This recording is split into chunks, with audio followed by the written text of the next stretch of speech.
Hello everyone, welcome to pen paper. मैं Kapil pen paper पर आपका स्वागत करता हूं। जैसे कि आप जानते हैं कि हम भारतीय न्याय संहिता यानी बीएनएस 2023 पढ़ रहे थे और हमने इसकी पार्ट 1 देखा था, उसमें इंट्रोडक्शन पढ़ा था। इंट्रोडक्शन के बाद आज हम इसकी धाराएं पढ़ेंगे। इसमें 358 धाराएं थी, मैंने आपको बताया था कि इसमें 358 धाराएँ थी। इनका विवरण दे रखा है, तो आज हम पहली धारा पढ़ेंगे, धारा 1 और धारा 2 के बारे में। ठीक है, धारा 1 में क्या दे रखा है? संहिता का नाम, प्रारंभ और लागू होना। ठीक है, इसके साथ साथ मैंने पुरानी आईपीसी में जो धाराएं थी वो भी साइड से लिख दी हैं, आप उनको देख सकते हो। ठीक है, तो फर्स्ट क्वेश्चन है, पहली धारा है। ठीक है, धारा एक में खंड दे रखे हैं। तो धारा 1 का खंड एक में दे रखा है कि यह इस अधिनियम का संक्षिप्त नाम भारतीय न्याय संहिता 2023 होगा।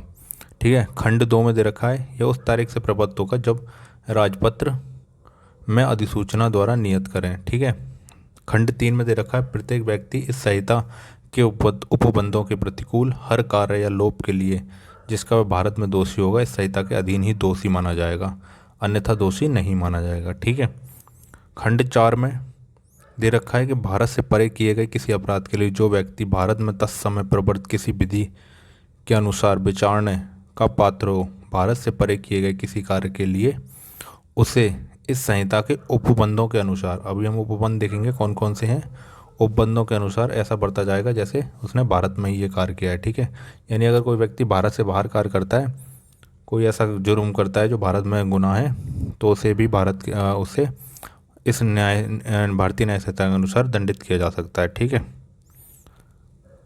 खंड 5 में दे रखा है कि संहिता के उपबंध कौन कौन से हैं, तो उपबंध देख लेते हैं। खंड 5 का क्लॉज 1 दे रखा है कि भारत से बाहर और परे किसी स्थान, किसी भारत के किसी नागरिक द्वारा कार्य। ठीक है, भारत से बाहर अगर कोई भारत का नागरिक करता है तो इस उपबंध के तहत दंडित किया जा सकता है। ठीक है, 5वें का खंड खा दे रखा है, तो इसमें दे रखा भारत में रजिस्ट्रेट किसी पोत या विमान पर चाहे वे किसी भी व्यक्ति द्वारा हो।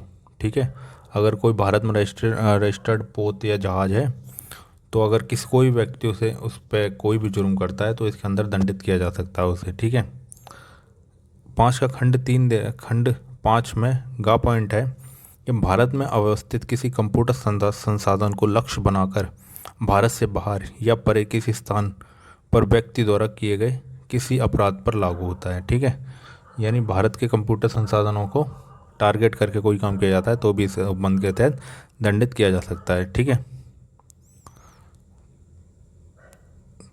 ठीक है, जैसे आप देख सकते हो दृष्टांत दे रखा है कि जो भारत का नागरिक है, भारत से बाहर और परे स्थान पर हत्या करता है और भारत में किसी स्थान पर जहाँ वह पाया जाए हत्या के लिए विचारित और दोषी सिद्ध किया जा सकता है। ठीक है, खंड 6 दे रखा है, इसमें दे रखा है कि इस संहिता में कोई बात भारत सरकार की सेवा के अधिकारियों, सैनिकों, नौसैनिकों, वायु सैनिकों द्वारा विद्रोह और अभित्यजन को दंडित करने वाले किसी अधिनियम के उपबंधों या किसी विशेष या स्थानीय विधि के उपबंधों पर प्रभाव नहीं डालेगा। यानी कहने का मतलब ये है कि भारत सरकार की सेवा करते हुए कोई अगर काम कर रहा है तो उसे ये प्रभावित नहीं करेगा, जैसे सैनिक, नौसैनिक, वायु सैनिक और अधिकारी। ठीक है, अब धारा 2 में परिभाषाएं दे रखी हैं। इन परिभाषाओं में हम खंड देख लेते हैं। ठीक है, तो क्या क्या इसके अंदर काय की परिभाषा दे रखी है, कौन कौन सी और कौन कौन से शब्द हैं जिनकी परिभाषा दे रखी है। जैसे धारा 2 का खंड एक में दे रखा कार्य किसे कहते हैं? कार्यों की एक आवली का उसी प्रकार घोतक है जिस प्रकार एक कार्य, यानी कार्य कोई भी हो सकता है, जैसे कोई कार्य माना जाता है उसे कार्य ही माना जाए। जीव जंतु से मानव से भिन्न कोई जीवित प्राणी को जीव जंतु कहते हैं। ठीक है, मानव को छोड़ के जो भी है वो जीव जंतु के अंदर आ जाता है। ठीक है, खंड 2 में दे रखा है। खंड 3 में बालक से मतलब है जो 18 वर्ष से कम आयु का कोई भी व्यक्ति है उसे बालक कहा जाएगा। ठीक है, खंड 4 में कूटकरण का मतलब है कोई व्यक्ति जो एक चीज़ को दूसरी चीज़ के सदृश है इस आस से करता है कि वह उस सदृश से प्रवंचना करे या संभाव्य जानते हुए कि तदनुसार प्रवंचना की जाए तो वह कूटकरण करता है। यानी कोई डुप्लीकेट चीज़ बनाना, कोई गलत काम करना इसके अंदर आ जाता है। ठीक है, आप डिटेल में इसके नीचे पढ़ सकते हैं। ठीक है, खंड 5 में दे रखा है न्यायालय न्यायालय न्यायालय की डेफिनेशन दे रखी है, ठीक है, खंड 5 में। आप इसको डिटेल से पढ़ लेना। खंड 6 मृत्यु, ठीक है। मृत्यु से जब तक कि संदर्भ में प्रतिकूल प्रतीत ना हो, मानव की मृत्यु अभिप्रेत है, ठीक है। मृत्यु की परिभाषा दे रखी है खंड 6 में। खंड 7 में दे रखी है बेईमानी, ठीक है। धारा 2 के खंड 7 में है ये, ठीक है। खंड 7 में दे रखी है बेईमानी, ठीक है। बेईमानी से किसी को लाभ या हानि पहुंचाना, ठीक है। खंड 8 में दे रखा है दस्तावेज, ठीक है। दस्तावेज किसे कहते हैं, दस्तावेज की डेफिनेशन दे रखी है इसमें, तो आप दस्तावेज को पढ़ सकते हैं, ठीक है। ये दस्तावेज किसे किसे कहा जाता है। तो इस बार इलेक्ट्रॉनिक्स और डिजिटल अभिलेख भी दस्तावेज के रूप में इस्तेमाल किए जा सकते हैं, ठीक है। अगला देखते हैं खंड 9। खंड 9 में कपटपूर्वक। कपटपूर्वक शब्द की डेफिनेशन दे रखी है। कपटपूर्वक से कपट करने के आशय से कोई कार्य करना अभिप्रेत है, अन्यथा नहीं। कोई कपट से कार्य किया जाता है उसे कपटपूर्वक कहा जाएगा। लिंग का मतलब यहाँ पे खंड 10 में दे रखा है लिंग। लिंग है पुल्लिंगवाचक शब्द वह और उसके व्युत्पन्न का प्रयोग किसी भी व्यक्ति के लिए किया जाता है, चाहे वह पुरुष हो या महिला या उभयलिंग हो, ठीक है, उसे लिंग कहते हैं, ठीक है। ये खंड 10 में हो। खंड 11। खंड 11 में सद्भावना पूर्वक। सद्भावना पूर्वक कोई बात सद्भाव पूर्वक की गई है या विश्वास की गई नहीं कही जाएगी जो सम्यता, सतर्कता और ध्यान के बिना की गई हो, ठीक है। तो सद्भावना पूर्वक कोई काम नहीं कहा जाएगा जब तक कि वो सम्यक सतर्कता और ध्यान के बिना की गई हो, ठीक है। खंड खंड 12, ठीक है।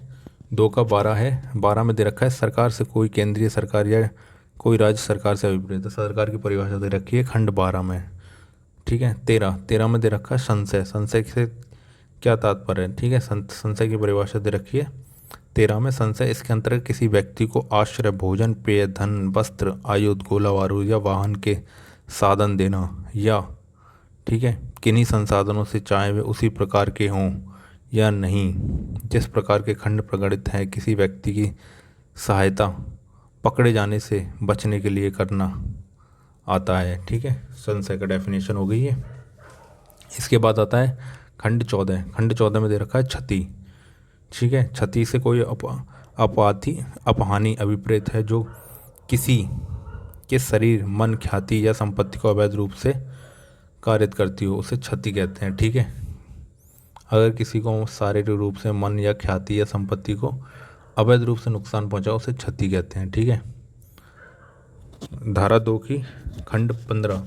खंड 15 में दे रखा है अवैध और करने के लिए वैध रूप से आबद्ध की परिभाषा, ठीक है। अगला देखते हैं खंड 16 न्यायाधीश, ठीक है। न्यायाधीश की परिभाषा दे रखी है खंड 16 में, ठीक है। खंड 17 जीवन से तात्पर्य है, ठीक है।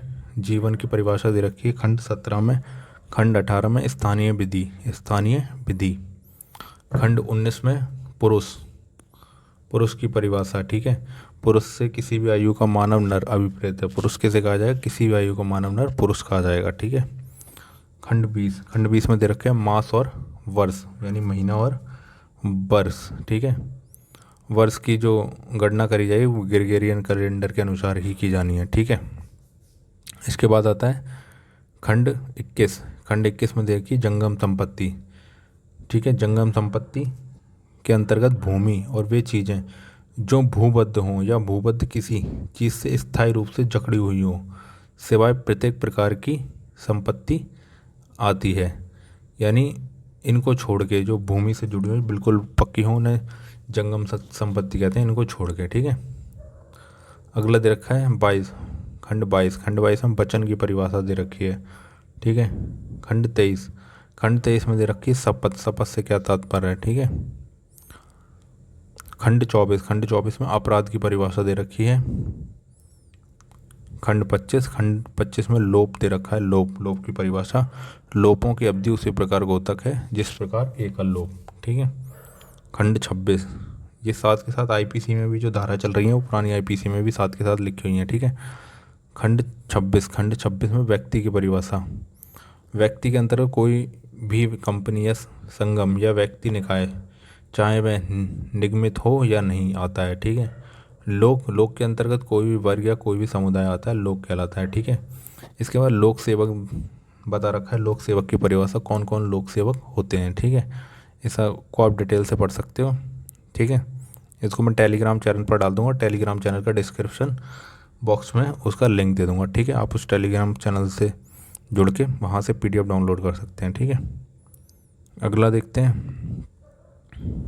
लोक सेवक के बाद 29 29 में दे 29 खंड 29 में दे रखा है विश्वास करने का कारण। ठीक है। विश्वास करने का कारण किसे कहा जाएगा। ठीक है।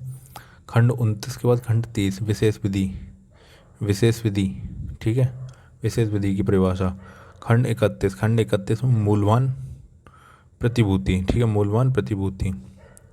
इसके बाद खंड 32 में दे रखी है जलयान, जलयान की परिभाषा। ठीक है। खंड 33 में दे रखा है स्वेच्छाया। ठीक है। स्वेच्छाया। ठीक है। स्वेच्छाया की परिभाषा दे रखी है। खंड 34 बिल, बिल से कोई वसीयत दस्तावेज अभिप्रेत होता है। ठीक है। खंड 35 में दे रखा है महिला, महिला से किसी भी आयु की मानव नारी अभिप्रेत है। ठीक है। आईपीसी में धारा 10 में दे रखी थी ये परिभाषा। ठीक है। ठीक है।